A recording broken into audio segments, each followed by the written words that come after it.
AI tools నేర్చుకుని passive income సంపాదించాలనుకుంటున్నారా? పూర్తి వివరాలకు సంప్రదించండి. హలో రామ్ గారు. Hi Naraju. Happy money episode 2. So previous వీడియోలో నాకు అనిపించింది ఏదైనా ఉంది అని అంటే, మన చుట్టుపక్కల ఉండేటువంటి ప్రతి దాంట్లోనూ ఒక అవకాశం ఉంటుంది. మనం కీన్ అబ్జర్వేషన్ తోటి చూస్తే, ఈవెన్ ఈ రూమ్లో కూర్చొని మనకు యథాలాపంగా కనుక ఆలోచించుకున్నా కూడా కొన్ని విషయాల్లో మనకు వెల్త్ కనిపిస్తుంది. దాంతోపాటు మనల్ని మనం మార్చుకోవడానికి అవకాశం కల్పించుకునేటువంటి ఎక్కడో ఆపర్చునిటీస్ ఏమేమి ఉన్నాయో అవి కూడా తెలుస్తూ ఉంటాయి. హ్యాపీ మనీ ఫస్ట్ ఎపిసోడ్లో నాకు అదే అనిపించింది. ఓహో, ప్రతి దాంట్లోనూ మనం ఏదో ఒకటి క్రియేట్ చేసుకుని దాని నుంచి వెల్త్ని క్రియేట్ చేయొచ్చు, హ్యాపీగా ఉండొచ్చు, లేదా హ్యాపీనెస్ని క్రియేట్ చేసుకోవడానికి మన చుట్టుపక్కల ఉండేటువంటి వాతావరణమే కారణం చెప్పడానికి బెస్ట్ ఎగ్జాంపుల్ అనిపించింది.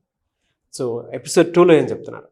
నారాజు, హ్యాపీ మనీ అని అన్నామంటే నీ దగ్గర ఉన్న మనీ అయినా హ్యాపీగా ఉండాలి, హ్యాపీగా అయినా నువ్వు మనీని సంపాదించాలి. సో హ్యాపీ మనీ అని అంటున్నప్పుడు లాస్ట్ టైంలో కూడా మనం మాట్లాడింది, మన చుట్టూ ఉన్న ప్రతి దాంట్లో ఎనర్జీ ఉంటుంది, డబ్బులో కూడా ఎనర్జీ ఉంది. ఈ ఎనర్జీ మన చుట్టూ ఉన్నది నెగటివ్ ఎనర్జీ అయితే అది డబ్బు కూడా నెగటివ్ ఎనర్జీ అయి ఉండొచ్చు. నీ దగ్గర డబ్బు ఉంటే పాజిటివ్ ఎనర్జీ ఉందని కాదు, నెగటివ్ ఎనర్జీతో కూడిన మనీ నీ దగ్గర ఉండొచ్చు. మనం హ్యాపీ మనీ దృష్టి ఏంటంటే, ఎలా ఉన్న డబ్బుతో హ్యాపీగా ఎలా ఉండగలం, హ్యాపీగా ఉండడానికి అవసరమైనంత డబ్బును మన జీవితంలో ఎలా కలిగి ఉండగలం, ఉన్నదాన్ని ఎలా మనం ఉపయోగించుకోవాలి. సో ఒకసారి మనం ఇది హ్యాపీ మనీ అని చూసినప్పుడు you will see the happiness there. Energy మన దగ్గరికి వచ్చినప్పుడు ఎట్లా ఫీల్ అవుతామో చూసాం. లాస్ట్ టైం ఇంకొక ముఖ్యమైన విషయం మాట్లాడుకున్నాం నారాజు, ఏంటంటే మనీ వూండ్స్. డబ్బు చేసిన గాయాలు మన జీవితంలో చాలా ఉంటాయి, మనకు తెలియదు. ఈ గాయాలు ఏంటంటే అనుభవాల ద్వారా అవి గాయాలుగా ఏర్పడతాయి.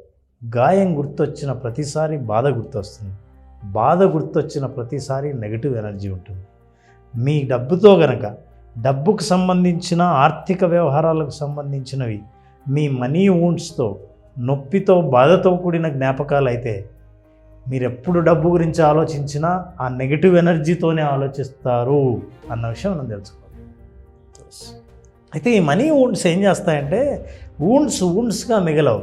అవి గాయాల వల్ల వాటి ప్రభావం మన ఆలోచన మీద, మన నిర్ణయాల మీద, ఆర్థిక నిర్ణయాల మీద, ఆర్థిక ప్రగతి మీద ఆధారపడి ఉంటుంది. వీటిని మనం అర్థం చేసుకోకపోతే మనిషి ఆ గాయాల ద్వారా అనుభవించేది ఏంటంటే లేమితనం, స్కేర్సిటీ మైండ్ సెట్. ఉన్నది పోతుందేమో, లేనిది రాదేమో, నాకు ఎక్కడున్నా రావాలి, ఇవన్నీ scarcity mind set. Scarcity mind set ఉన్నవాడు నా దగ్గర ఎంత ఉండాల్సింది ఎంత లేదో ఆలోచిస్తాడు, ఏం కోల్పోయానో ఎప్పుడు ఆలోచిస్తాడు. ఉన్నదానికంటే పక్కవాడు ఉన్నదానికే దాని గురించి ఎక్కువ ఆలోచిస్తాడు. అసలు ఎప్పుడు ఎవరు అడిగినా ఇట్లా చూపిస్తాడు, నా దగ్గరే ఉంది, నువ్వు నా దగ్గరే ఉంది, నా దగ్గర ఏం లేదు అని చెప్పడానికి. చూడు, ఫర్ ఎగ్జాంపుల్ నాన్న, మనం చిన్నప్పటి నుంచి ఎవరైనా జీతం అడిగితే జీతం అడగాలా వద్దా అని ఆలోచిస్తాం, డబ్బుకు సంబంధించింది కాబట్టి. చెప్పేవాడు చెప్పాలా వద్దా అని ఆలోచిస్తాం. నీది ఆదాయం ఎంత అంటే అంత ఓపెన్గా ఎవరు చెప్తారు? అవును. సో ఆర్థికంగా మనకున్న నమ్మకాలు ఏంటన్నవి ఈ వూండ్స్ వల్ల మన నమ్మకాలు ఏర్పడతాయి. ఈ నమ్మకాలను ఏమంటారంటే, మనం అఫర్మేషన్స్ అని అంటుంటామే, వీటిని ఏమంటారంటే మనీ స్క్రిప్ట్స్ అంటారు. అసలు మీ మైండ్లో ఎట్లాంటి స్క్రిప్ట్స్ ఏర్పడడం వల్ల మీ ఆలోచన విధానం ఎలా ఉంది, మీ ఆలోచన విధానానికి మీ ఆర్థిక ప్రగతికి సంబంధం ఉందా, మీ సైకాలజీకి, మీరు ఆలోచించే విధానం మనం చెప్తున్నది మనీ సైకాలజీకి, మీ జీవితంలో ఉన్న డబ్బులు రావడం పోవడానికి సంబంధించి ఏమన్నా కనెక్షన్ ఉందా? ఈ కనెక్షన్ని మనం అర్థం చేసుకోగలిగితే నిజంగా చాలా ఉపయోగపడుతుంది. నిజంగా వాస్తవాలన్నీ తెలుస్తాయి. మనం మాట్లాడేది నారాజు కంప్లీట్గా రీసెర్చ్ బేస్డ్. ప్రపంచవ్యాప్తంగా చాలామంది మీద రీసెర్చ్ చేసిన తర్వాత కొంతమంది డబ్బుని ఎందుకు కలిగి ఉన్నారు, కొంతమంది ఎందుకు కలిగి లేరు అని తెలుసుకోవాలంటే ఈ విషయాల్ని మనం తెలుసుకోవాల్సిందే. ఇది అబండెన్స్, అనంతమైన అవకాశాలు. అది చూడగలగడం ఉందే, కంటికి కనిపించాల్సిన అవసరం లే. నాకు ఎట్లయినా జాబ్ వస్తుంది అంటే ఎదురుగా నీ కంటికి జాబ్ కనిపించక్కర్లే, పర్వాలేదు నేను పెళ్ళి బ్రహ్మాండంగా చేస్తాను అని అంటే అర్థం నీకు పెళ్ళికి కావాల్సినవన్నీ నీ కళ్ళ చుట్టూ ఉండక్కర్లే. నేను కొంతమందితో మాట్లాడితే వాళ్ళు అంటారు, ఏం లేదు సార్ ఎంతైనా కానీ అనుకోకుండా ఆ ఇంటి కన్స్ట్రక్షన్ ఖర్చు ఇంకా బాగా పెరిగింది, కానీ నాకు నమ్మకం ఆ సమయానికి అది వస్తుంది. అది అబండెన్స్. భయం ఉందే ఎప్పుడు లేమితనం, స్కేర్సిటీ మైండ్ సెట్. ఉండదేమో, పోతుందేమో, పోయింది వస్తుందో రాదో. ఈ మైండ్ సెట్లో ఇప్పుడు మనం ఆలోచించాల్సింది ఏంటంటే, ఏంటి మీ మైండ్ సెట్, అసలు ఈ మైండ్ సెట్ కారణాలు ఏంటి అవి ఆలోచిస్తే వి నీడ్ టు అండర్స్టాండ్. ఈ మనీ వూండ్స్తో కట్టి గాయాలని, వాటిని బయటికి తెలియకుండా మనం దాచిపెట్టుకున్న వాటిని, మన తెలియకుండా మన జీవితంలో మన ఆలోచన తీరును మన మనీ స్క్రిప్ట్స్ అంటున్నాం. అంటే స్క్రిప్ట్ అంటే ఎవడైనా డబ్బు, మనీ, పైసా అని ఎవరైనా మాట్లాడారంటే నీకు టక్కుమని మైండ్లో ఒక ఇమేజ్ మెదులుతుంది. అది భయం కావచ్చు, లేదా నీ బ్యాంక్ బ్యాలెన్స్ కావచ్చు, లేకపోతే ఎవడో డబ్బులు కొట్టేసినట్టు కావచ్చు. నీకు తెలిస్తే చాలామంది డబ్బులు ఎంత ఉన్నాయో చెప్తే రేపటి నుంచి నువ్వు నన్ను అడిగితే డబ్బులు. ఇవన్నీ మనం ఏర్పరచుకున్న స్క్రిప్ట్స్. ఇవి పాజిటివ్ కావచ్చు, నెగిటివ్ కావచ్చు. కానీ ఆ స్క్రిప్ట్స్ ఎలా ఏర్పడ్డాయో చూద్దాం. అసలు ఆ మనీ స్క్రిప్ట్స్ని ఎలా తయారు చేసామని. ఎందుకంటే tell your self that limit your beliefs.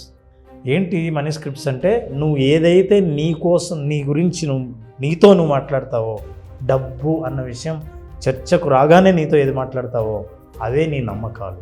నీ నమ్మకాలే నీ లైఫ్, నీ ఆర్థిక ప్రగతి, నీ ఆర్థిక ప్రణాళిక. ఇది ఇంపార్టెంట్. మరి ఎట్లాంటి నమ్మకాలు? They guided either by people, society or choices your made on your own. ఇది సమాజం కానీ, నీ చాయిస్ కానీ, నీకున్న నమ్మకాలు కానీ, ఇవన్నీ నిన్ను గైడ్ చేస్తూ పోతుంటాయి. అంటే ఏ నిర్ణయం తీసుకోవాలి, ఏ దారి వెళ్ళాలి అని. మన మైండ్ తెలియకుండా ఆ యాటిట్యూడ్తో ఉండటం వల్ల నీ దగ్గర డబ్బు ఉందో లేదో తెలుస్తుంది. మరి ఎట్లాంటి యాటిట్యూడ్ ఎట్లా ఏర్పరచుకున్నాం మనం? ఇంతవరకు మనం ఎప్పుడు ఆలోచించాం. అవును, నేను ఎందుకు ఇలా నమ్ముతున్నాను? డబ్బు సంపాదించడం చాలా కష్టం, కష్టపడితేనే డబ్బులు వస్తాయి, లేదా ఊరికే కూర్చుంటే ఎక్కడ కూర్చున్నా డబ్బులు వస్తాయి. ఏ నమ్మకమైనా కానీ, నేను అనేది ఏది కరెక్ట్ ఏది కాదు అని చెప్పట్లే. ఈ నమ్మకం ఏర్పడడానికి కారణం ఏంటి? నేను ఏ నమ్మకంతో, భయంతో ఉన్నానా, ధైర్యంతో ఉన్నానా అని ఆలోచించినప్పుడు మనీ స్క్రిప్ట్స్ గురించి తెలిస్తే ఎవరికైనా నేను ఎక్కడున్నాను అని తెలుస్తుంది. ఇక్కడికి వచ్చాక ఎనర్జీ వచ్చిందని. అయితే ఈ ఎనర్జీ మనీ స్క్రిప్ట్స్ నుంచే వస్తుంది. ఇప్పుడు నీకు ఒక కట్ట ఇస్తే ఆ కట్ట నీ దగ్గరికి వచ్చింది కదా, సొంతం అయిందా కాదా అన్నది పక్కన పెడితే ఆ ఎనర్జీ దగ్గరికి వస్తూనే మనిషి స్క్రిప్ట్ పనిచేయడం మొదలు పెడుతుంది. అరే, I have received this money. దాని మీద హోప్ పెరుగుతుంది. నేను ఇది సంపాదిస్తాను, ఇది నా సొంతం అవుతుంది అని ఆ స్క్రిప్ట్ పనిచేయడం మొదలు పెడుతుంది, పనిచేస్తుంది. ఆ స్క్రిప్ట్స్ అన్నీ ఎట్లా ఏర్పడాయి? స్క్రిప్ట్స్ అంటే ఏంటి? మనతో మనం చెప్పుకునేవి. అసలు ఏమేమి స్క్రిప్ట్ ఎట్లా ఏర్పడాయి? Number 1, multi generational. మా తాత చాలా కష్టపడ్డాడు, మా ముత్తాతల నాటి ఆస్తి. మేము మొదటి నుంచి ఇదే వృత్తిలో ఉన్నాం. సంపాదించాలంటే అప్పుడైతే 50 రూపాయలకు పనిచేశాడు, మా నాన్న అయితే 250 రూపాయలకు పనిచేశాడు.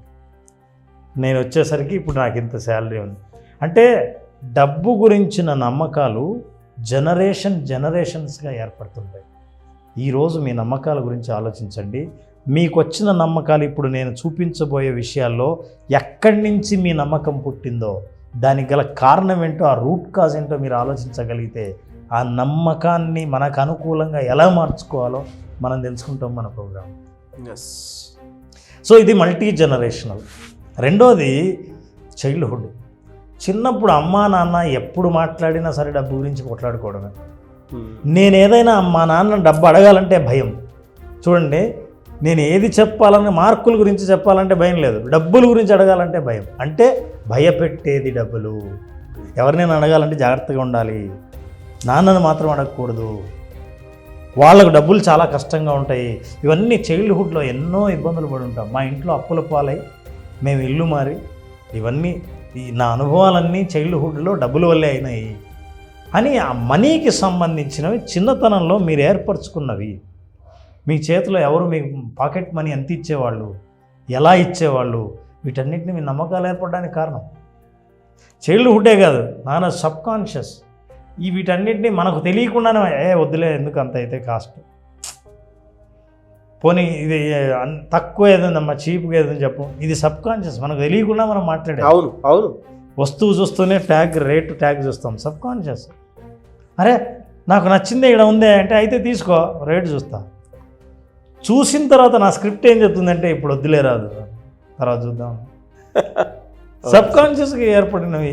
దీంతో ఇవన్నీ ఎందుకు చెప్తున్నా అంటే ప్రతి చిన్న నిర్ణయం మీద స్క్రిప్టు పనిచేస్తూ ఉంది. నువ్వు ఎస్ అన్నా, నో అన్నా, కావాలన్నా, వద్దన్నా, భయపడినా, ధైర్యపడినా, సంతోషం వేసినా, వీటన్నిటి వెనకాల స్క్రిప్ట్ ఉంది. ఈ స్క్రిప్ట్లు ఏర్పడడానికి ఇవన్నీ కారణాలు. Partial truth. ఇప్పుడు మొదటి 1 కోటి సంపాదించాలంటే కష్టం, అవతల మొత్తం ఈజీయే. ఇది మొత్తం ప్రచారం అయింది అనుకున్నా, మీ దాకా వస్తే ఎంతవరకు నిజమో తెలియదు. మీ నమ్మకంలో పార్షియల్ ట్రూత్స్ ఉంటాయి. డబ్బు వెనకాల పడితే మనిషి అన్నీ మర్చిపోయి మనిషి మృగం అయిపోతాడు. Partial truth. వాస్తవం పూర్తిగా ఉండక్కర్లే. అంటే దాని అర్థం ఏంటంటే మీ స్క్రిప్టులో ఎంత వాస్తవం ఉందో మీరు ఆలోచిస్తే పాక్షికంగా ఉండొచ్చు, సంపూర్ణంగా కాదు. మీ నమ్మకాలన్నీ నిజం కాదు అని తెలియడానికి చాలా మన నమ్మకాలు, మన భయాలు సగమే నిజం. మిగతా సగాన్ని నిజం కాకుండా మీకు అనుకూలంగా మార్చుకునే శక్తి మీకు ఉంది. And finally resistant to change. మనం మార్చుకోం. బాగా డబ్బులు సంపాదిస్తాడు ఆయన, ఎప్పుడు ఎందుకు ఆ పాత స్కూటర్లోనే తిరుగుతూ ఉంటాడు. ఎందుకు ఊరికే కారు కొంటే పెట్రోల్ ఖర్చు చాలా అవుతుంది తెలుసా, నీకు ఉందయా, నీకు డబ్బులు ఉంది, ఖర్చు పెట్టచ్చు. సో రెసిస్టెంట్ చేంజ్ ఏంటంటే, నేను ఈ మధ్య ఒక కథ చదివాను. బాగా డబ్బు ఉంటుంది, డబ్బు పోతే అన్న భయంతో జీవితం మొత్తం ఖర్చు పెట్టకుండా ఉండడం రెసిస్టెన్స్ టు చేంజ్. లైఫ్లో మీ స్థితి మారుతుంది. మీ పిల్లలు వర్క్ చేస్తుంటారు, మీకు రిటైర్ అయిపోయిన తర్వాత పెన్షన్ వస్తూ ఉంటుంది, కానీ నువ్వు ఎప్పుడు ఆర్థిక కష్టాల్లో ఉన్న బిహేవియర్ని కంటిన్యూ చేస్తుంటావు, చేంజ్ కావు. సో దీనివల్ల కూడా మీ స్క్రిప్ట్స్ పనిచేస్తూ ఉంటాయి. And resistant change drive all money behaviours. మన మనీ బిహేవియర్స్ని అన్నీ డ్రైవ్ చేస్తాయి. నా రోజు మనకు తెలియదు, ఎప్పుడు మనం ఆలోచించలేదు. కానీ నువ్వు ఒక సినిమా చూస్తే హీరో పేదవాడు, హీరోయిన్ రిచ్. నువ్వు ఖచ్చితంగా ఆర్థికంగా డిఫరెన్స్ లేని స్టోరీ ఉండదు. హీరోయిన్ ఫాదర్ బాగా రిచ్, పెళ్లి చేద్దాం అనుకుంటే వీడు పేదవాడు, వీడికి ఇచ్చి చేయను అంటాడు, పెద్ద కన్ఫ్లిక్ట్ స్టార్ట్ అవుతుంది, వాళ్ళ ఫాదరే విలన్ అవుతాడు. అది స్టోరీ. కామన్ థింగ్ అది. హీరోయిన్ పేదది అంటే నీకు క్యారెక్టర్ని చెప్పడం కోసం ఆర్థికమైన డిఫరెన్సే చూపిస్తాను నేను, మనీలో డిఫరెన్సే చూపిస్తాను, అప్పుడు నీకు స్టోరీ అర్థమవుతుంది. ఎప్పుడైనా సరే ఏ విలన్ అయినా పేద విలన్ను చూసావా? విలన్ ఎప్పుడు రిచ్చే, బాగా డబ్బులు ఉంటాయి. అంటే మన సందేశం ఒక రకంగా తెలియకుండా ఏం చెప్తున్నారంటే, విలన్కి ఎప్పుడు బాగా డబ్బులు ఉంటాయి, పొగరు ఉంటుంది, మంచోడు కాదు. చూసారా, ఇది చిన్నప్పటి నుంచి మనకి ఎట్లా ఏర్పడి. ఇప్పుడు కొత్త కథా రచయితలు కథలు రాసేటప్పుడు కూడా ఒక విలన్ క్యారెక్టర్ రాస్తే ఎక్కడ ఉంటాడు? కాస్ట్లీ బొమ్మ కొట్టంలో ఉండేవాడిని ఎవరిని చూపించరుగా. అవును, చిన్న గుడిసెలో విలన్ ఉండే ప్రసక్తే లేదు. సో అవన్నీ మనకు తెలియకుండా వచ్చాయి. అట్లాగే చిన్నప్పటి నుంచి మనం వినే కథల్లో దుర్యోధనుడు, భారత కథ వింటే దుర్యోధనుడు అహంకారి, ధనవంతుడు. పాండవులు వినయ సంపన్నులు, పేదవాళ్ళు, వాళ్ళ దగ్గర డబ్బులు లేదు. నీకు అంటే ఆ డిఫరెన్స్ని మనం ఎప్పుడు చూస్తూనే ఉన్నాం. మంచివాళ్ళు కావాలంటే నీ దగ్గర డబ్బు ఉండకూడదు, డబ్బు లేకుంటే వీళ్ళు మంచివాళ్ళు అయి ఉంటారు, డబ్బు ఉందంటే వాళ్ళు చాలా పొగరై ఉంటుంది. సో ఇవన్నీ మనకు తెలియకుండా కథలు, చిన్నప్పటి నుంచి కథలు అంటే బంగారు బాతుగుడ్డు, బాతును కోస్తే రోజు బంగారు చాలా వస్తుందని కోసాడు, చచ్చిపోయింది. రోజు బంగారు బాతుగుడ్డు పెడుతుంటే బాగా ఎంజాయ్ చేస్తున్నాడు. అంటే నువ్వు డబ్బు విషయంలో ఎంత జాగ్రత్తగా ఉండాలో చెప్పడానికి కథ. ఇవన్నీ జాగ్రత్తగా ఆలోచిస్తే నా రోజు సైకాలజీ మనం ఎప్పుడు ఆలోచించాం. మనం we are talking a pure psychology. మనిషి యొక్క నమ్మకాలకి, మనిషి ప్రవర్తనకి, మనిషి ఆర్థిక ప్రగతికి సంబంధం ఉంది. ఈ సంబంధాన్ని మనం అర్థం చేసుకోకపోతే, ఈ స్క్రిప్ట్స్ ఎలా తయారయ్యాయో అర్థం చేసుకోకపోతే, we will not understand all that cultural changes మనకు వచ్చినవన్నీ కూడా. ఈ చేంజెస్ నుంచి మనం బయటపడాలంటే ఫస్ట్ మనం అర్థం చేసుకోవాల్సింది, what does your money script say about you. రాబోయే ఎపిసోడ్లో నువ్వు ఎటువంటి క్యారెక్టర్ నీది, ఎవరైనా సరే ప్రపంచవ్యాప్తంగా జరిగిన రీసెర్చ్ ద్వారా, ఈ మనీ స్క్రిప్ట్స్ ద్వారా మనిషి యొక్క పర్సనాలిటీని ఎట్లా స్టడీ చేశారు. మీ పర్సనాలిటీ ఇది. మీ పర్సనాలిటీతో మీ నిజంగా మనీని ఎట్లా గ్రో అవ్వగలరో, మీరు ఎందుకు అవ్వలేదో తెలుసుకునే అవకాశం ఉంది. అది తెలుసుకోవాలనుకుంటే ఖచ్చితంగా నెక్స్ట్ ఎపిసోడ్ మీరు చూడాల్సింది. డెఫినెట్గా సార్. సెకండ్ ఎపిసోడ్ అదిరిపోయింది. లాస్ట్ మూమెంట్లో లాస్ట్ మినిట్లీ ఈ మనీ స్క్రిప్ట్కి సంబంధించి మీరు చెప్పినటువంటి కాన్సెప్ట్, అందులో నేను కూడా ఉన్నాను. మేబీ అంటే నేను నా చైల్డ్హుడ్ నేచర్ వల్ల అనుకుంటాను. ట్యాగ్ చూస్తే నేను పక్క పెట్టేస్తాను. నిజంగానే ట్యాగ్ చూస్తే నేను పక్కన. అందుకే నేను ఏ రోజు నేను షాపింగ్ చేయను. మీకు చూస్తే మన వాళ్ళే షాపింగ్ చేస్తారు. ఏ రోజు అసలు పొరపాటును కూడా. స్థాయి పెరిగినా అలవాటు పోదు, ఒప్పుకోదు అసలు. నిజంగా చెప్తున్నాను. Resistance to change. ఆ ఒక్క విషయంలో మాత్రం ఎందుకు ఆ జాగ్రత్త వహించాలని అనిపిస్తుంది. నాకు డబ్బు విలువ చాలా బాగా తెలుసు. సో అందుకే నేను ఎప్పుడు చూసినా కూడా నేను నా ఆహారం మీద పెట్టేదానికంటే కూడా ఎక్కువ సేఫ్ జోన్లో ఉండటం బెటర్ అన్నంత ఉత్తమం లేదు అనుకునే దాంట్లో నేను ఎక్కువ ఉంటాను. అందుకే ఒక టీషర్ట్ ప్యాంట్ తప్ప వేరే దాని మీద పెద్ద ఫోకస్ ఏమి ఉండదు నాకు. నిన్ను కూడా ఏమంటారో కూడా చూడొచ్చు. డెఫినెట్గా సార్. ఐఎమ్ క్యూరియస్ అనమాట దానికి. Thank you so much Ram గారు. Thank you Naraj. మన ప్రేక్షకులకి ఎవరికైనా ఇంతవరకు మనం చేసిన విజువలైజేషన్ నుంచి ఎవరైతే ఆర్థిక స్వేచ్ఛను కోరుకుంటున్నారో, ఆర్థికంగా నా దగ్గర డబ్బు ఎందుకు నిలబడడం లేదు, డబ్బు గురించి ఆలోచిస్తే చాలు ఆందోళన ఎందుకు పెరుగుతోంది, ఇట్లాంటి ఆందోళన నుంచి బయటపడాలంటే నా సైకాలజీ నా పరిస్థితుల్ని ఎంతవరకు మారుస్తుందో తెలుసుకోవాలంటే విజువలైజేషన్ జూన్ 10th స్టార్ట్ చేసే విజువలైజేషన్లో అటెండ్ అవ్వాల్సిందే. కంప్లీట్గా కొత్త కంటెంట్తో హ్యాపీ మనీ అనే పేరుతో విజువలైజేషన్ సెషన్స్ స్టార్ట్ చేస్తున్నాం.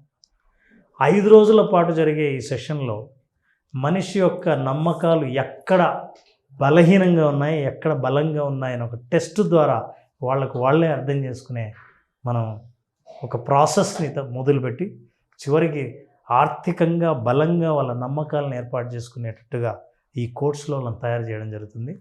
ఖచ్చితంగా గాయాల నుంచి బయటపడి ఆరోగ్యంగా పరుగు పెట్టేంత ఎనర్జీని వాళ్ళకు పొందేటట్టు మనం విజువలైజేషన్ 2.0 డిజైన్ చేయడం జరిగింది. నాగేష్, ఫెంటాస్టిక్ అండి. I'm eagerly waiting for 10th batch. నేను కూడా జాయిన్ అవుతాను, ఎందుకంటే ఫస్ట్ బ్యాచ్ కాబట్టి. ఎస్.